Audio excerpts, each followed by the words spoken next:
नमस्कार दोस्तों, स्वागत है आपका हमारे यूट्यूब चैनल में। आज हम बात करेंगे एंजल वन के कंपनी ने जो क्वार्टर थ्री का फाइनेंशियल रिजल्ट डिक्लेयर किया है उसके बारे में। तो इस क्वार्टर के रिजल्ट को हम कंपेयर करेंगे पिछले क्वार्टर यानी क्वार्टर सेकंड से 30 सितंबर 2025 से। फिर कंपैरिजन करके देखेंगे कि इस क्वार्टर सेकंड से क्वार्टर थर्ड में जो कंपनी की परफॉर्मेंस है वो इंक्रीज में रही है या फिर डिक्रीज में रही है। और पिछले साल यानी कि 31 दिसंबर 2024 से भी कंपेरिजन करके देखेंगे कि इस साल जो कंपनी की परफॉर्मेंस वो इंक्रीज में है या फिर डिक्रीज में है। तो सबसे पहले बात करते हैं इस कंपनी के टोटल इनकम की। तो कंपनी की जो टोटल इनकम है वो इस क्वार्टर में 13,376 की और पिछले क्वार्टर में थी 12,041 की। तो पिछले क्वार्टर से इस क्वार्टर जो है कंपनी की परफॉर्मेंस जो टोटल इनकम है वो इंक्रीज में रही है, जो हमारे लिए काफी अच्छा पॉजिटिव पॉइंट है इस कंपनी के रिगार्डिंग। और पिछले साल थी 12,600 की और इस बार 13,300 की। और पिछले साल से इस साल भी जो कंपनी की परफॉर्मेंस है वो इंक्रीज में रही है, जो कंपनी के एक पॉजिटिव पॉइंट इम्पैक्ट शो करती है। इसके अलावा अगर हम कंपनी के नेट प्रॉफिट टोटल एक्सपेंसेस की बात करें तो इस क्वार्टर में है 9,641 के और पिछले क्वार्टर में थे 9,100 के। यानी कि पिछले क्वार्टर से इस क्वार्टर जो है कंपनी के एक्सपेंसेस इंक्रीज हुए हैं, पर जैसे जैसे कंपनी के एक्सपेंस जो टोटल इनकम है वो भी इंक्रीज हुई थी, तो उसके अकॉर्डिंग कंपनी के एक्सपेंसेस इंक्रीज होना भी जाहिर सी बात है। और इसके अलावा अगर हम कंपनी के पिछले साल के देखें तो 8,700 थे और इस बार 9,600 के। और पिछले साल से इस साल भी जो है कंपनी के एक्सपेंसेस वो भी इंक्रीज में हुए हैं।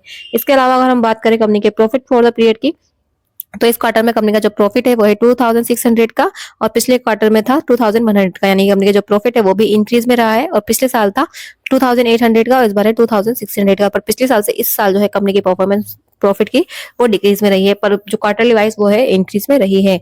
इसके अलावा हम बात करेंगे इस कंपनी के ईपीएस की। तो कंपनी का जो ईपीएस है वो अभी फिलहाल है 29.59 का क्वार्टर थर्ड में, क्वार्टर सेकंड में था 23.39 का। यानी क्वार्टर सेकंड से क्वार्टर थ्री में जो कंपनी का ईपीएस इंक्रीज में रहा है, जो एक पॉजिटिव पॉइंट शो करता है कंपनी के रिगार्डिंग। और पिछले साल था 31.25 का, इस बार है 29.59 का। पर पिछले साल से इस साल जो कंपनी का ईपीएस है वो डिक्रीज में गया है।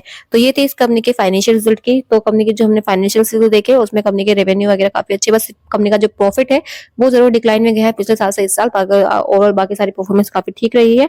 तो इसके अलावा अभी और भी कंपनियां हैं जो अपने फाइनेंशियल रिजल्ट लेके आने वाली है, तो उन कंपनीज के रिगार्डिंग मैं जल्दी ही वीडियोस लेके आने वाली हूँ। जैसे जैसे इनके रिजल्ट आते जाएंगे वैसे वैसे, तो उन वीडियो से अपडेटेड रहने के लिए क्या कीजिए, चैनल को अभी सब्सक्राइब करें, बेल आइकन पर क्लिक करें, ताकि जब भी कोई भी कंपनी किसी भी कंपनी के रिगार्डिंग फाइनेंशियल रिजल्ट लेकर आए तो आप उन कंपनियों से अपडेटेड रह सके। और अगर आपका कोई भी क्वेश्चन है, कोई भी क्वेरीज है, कुछ भी जानना चाहते हैं तो आप उसे कमेंट में पूछ सकते हैं। और किसी भी कंपनी के रिगार्डिंग जो इसके रिगार्डिंग में वीडियोस नहीं लेकर आई हो, उन कंपनी के रिगार्डिंग जानना चाहते हैं तो उसे भी आप कमेंट बॉक्स में कमेंट करके पूछ सकते हैं कि मैम इस कंपनी के रिगार्डिंग प्लीज वीडियो लेके आइए, आपको वीडियो जरूर मिलेगी। तो अगर आपको वीडियो अच्छी लगी है तो इसे लाइक, सब्सक्राइब एंड कमेंट जरूर कीजिएगा।